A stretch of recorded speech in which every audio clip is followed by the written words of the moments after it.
So the trade into the meeting, long euro, short bunds. What is it now?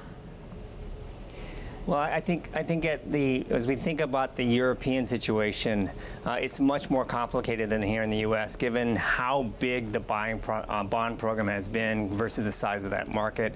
They have swamped that market with their liquidity. And so any changes to that going forward are going to be reflected in some of these markets that we look at.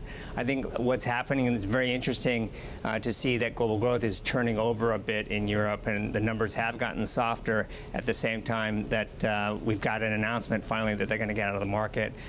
As far as the market's concerned going forward, I think you're going to see some widening as far as credit spreads across the theater as they pull back eventually. But the good news, I guess, is that they kept the rate hike a bit pushed off, which should keep conditions, at least from a rate standpoint, fairly benign for quite a while.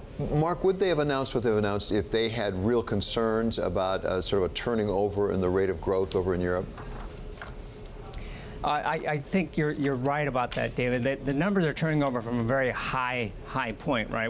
We had that big boost last year across the global economies, and so a little bit of softening here, given the rhetoric on trade, given the fact that you've got some real issues, I think, popping up in the emerging markets.